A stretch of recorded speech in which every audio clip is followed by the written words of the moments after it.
Okay, so a lot of people seem to be under the impression that um, had people simply uh, shut down, the first Nazi rally ever back in the 1930s, uh, that would have prevented the Holocaust or something like that. Or at least that's the excuse they give. I personally believe that some people just want to hurt people. They want to lash out. They want to feel superior. They want to have power over other people. And they've learned that if they give a certain pejorative as a label to somebody, that they can victimize that person with impunity. And that's just wrong. It doesn't matter if someone's a Nazi or a communist. Uh, you don't have the right to deal judgment to people. Um, in a free society, you have equal treatment under the law, and you have due process.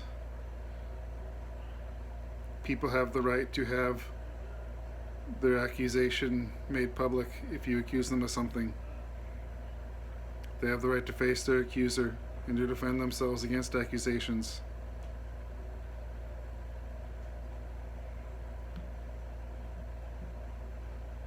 But certain people would be happy to um, do away with these civil liberties that we all enjoy.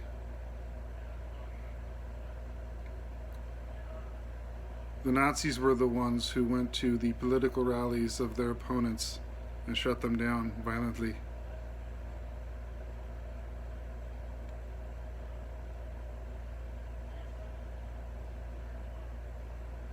But this isn't about different labels you want to give to people. And say that this group does that, this group does this. No, everyone has the right to express themselves, and we want people to express themselves, particularly the people who have bad ideas. Because if they're not allowed to get those ideas out into a public commons, into the free market of ideas, then there is no chance that they will see the error in it and they will proceed with their bad ideas. If people do have ideas that are inherently dangerous to other people, it is all the more important that they feel free to express that to people. We want people who are Nazis to tell us who they are. We want them to wear their swastikas on their arms, because otherwise they go into hiding, they go underground, and you don't know who the Nazis are.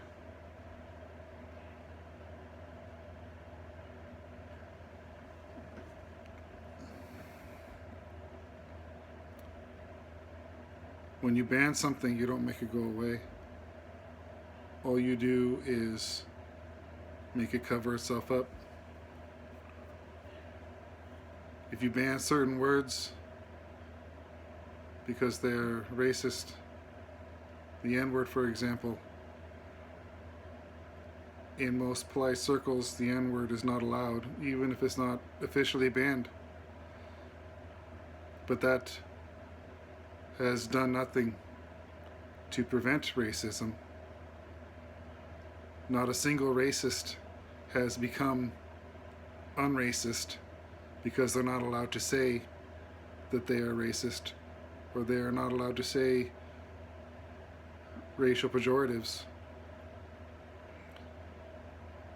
In fact, political correctness in banning racist words has given racists a roadmap in which they can disguise their true feelings.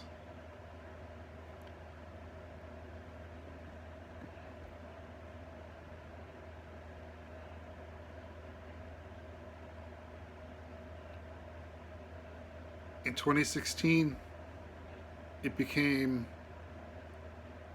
in the mainstream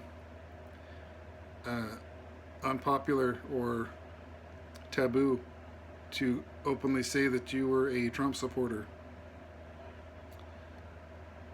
That did not mean that people stopped supporting Trump. It just meant they didn't tell people. And it created a false sense of superiority and success in the opposition to Trump. And they were very surprised when the election turned out very differently than what they expected. Because you don't change how people feel by denying what they can say. If anything, by denying certain sections of our language to people, you make that language more appealing, particularly those of a rebellious mindset.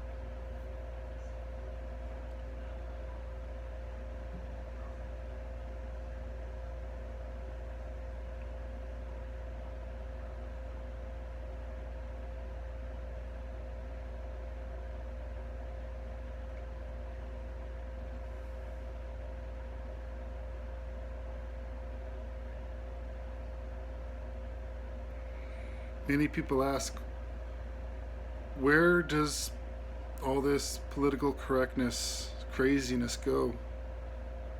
Because, well, they ask the question because it's very obvious that it is accelerating, it is growing. When I was very young, it was, don't say the N-word.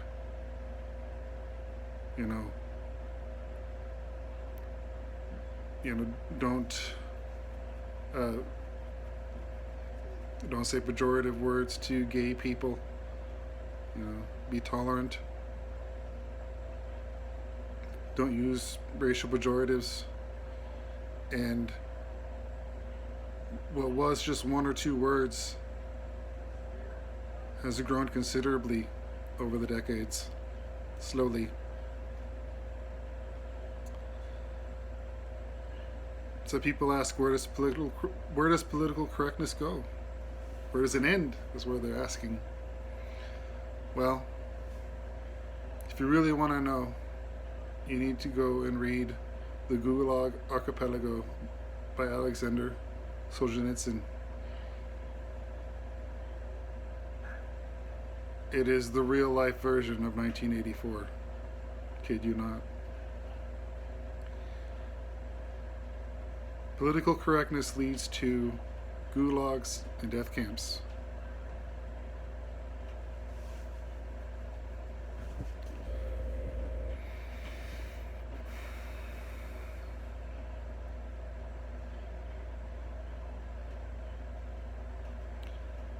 When I was in junior high, they began teaching me about the Holocaust.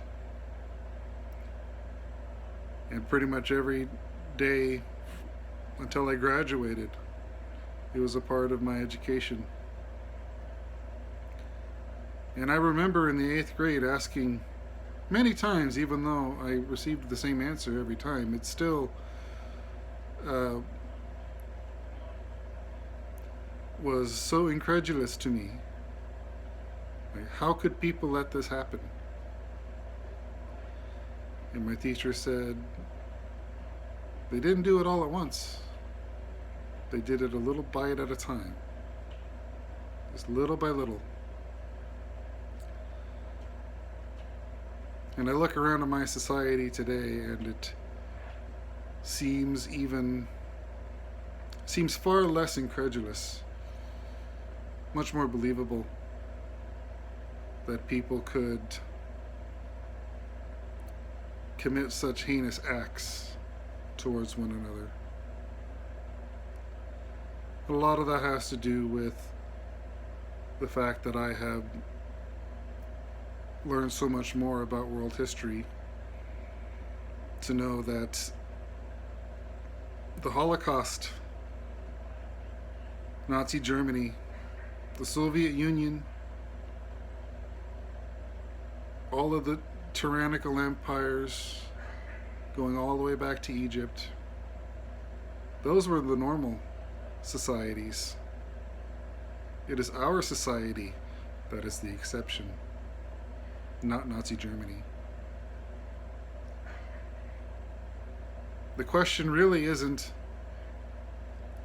how did the people of Germany become so monstrous towards each other, towards the rest of the world. The real question is, why aren't we still doing that?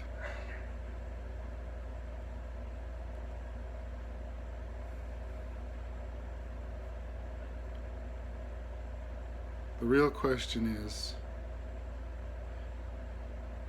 what is different about us that we did not do that? Well,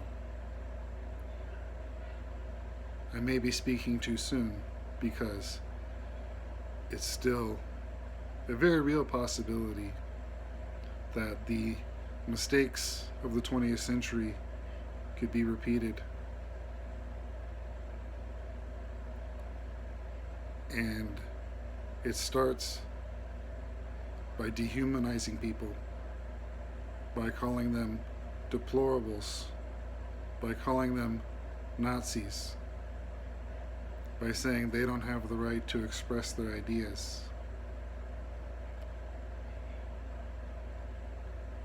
Right now we have something very dangerous happening. You have people being accused of things and they're not being allowed to defend themselves. We have people being accused of saying things in YouTube videos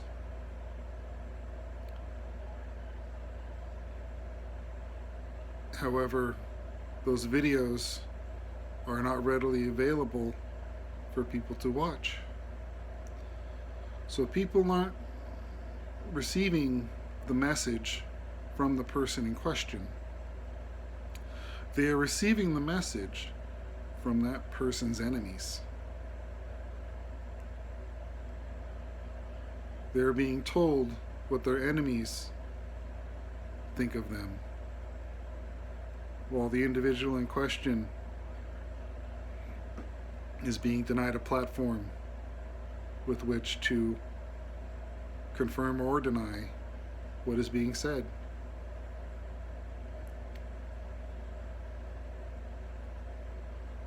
When you see someone accuse someone else of something and they do not offer evidence, that's a red flag. If someone says we must punish somebody because they have done something so bad that I can't even tell you what that thing is or show you any evidence of it, that is a red flag.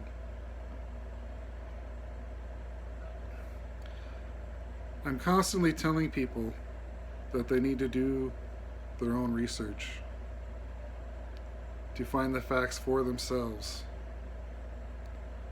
Don't simply go to a source that says, I have the facts, here they are. That's insufficient. There's people lining up to tell you that they have the facts, that they have the truth. But you need to look things up for yourself. Otherwise, you have no place to be judging people. And you need to make sure that what you are looking at truly is factual.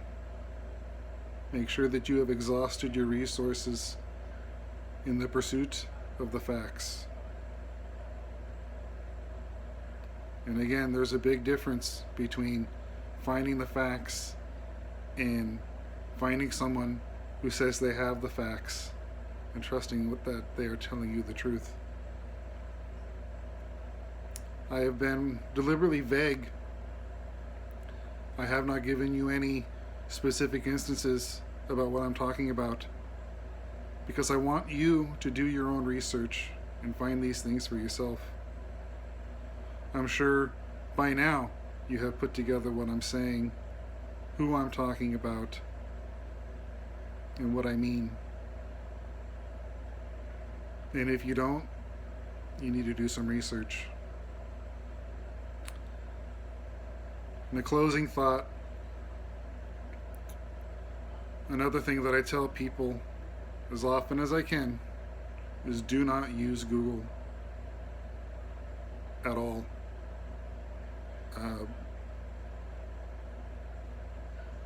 I can tell you from my personal experience that they present information that is not reliable. Bing is better. DuckDuckGo is the best. But regardless of what search engine you use, always make sure that you do your research until you have found more than one angle to look at things. Make sure that you've dug deep.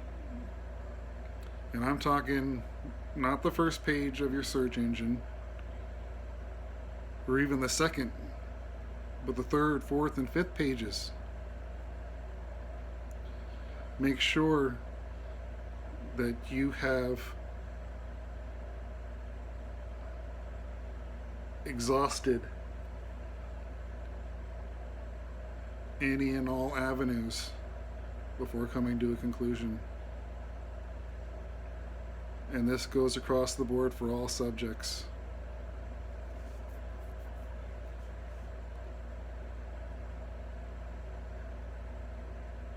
That is all I have to say for now. If you like this video, be sure to like and subscribe.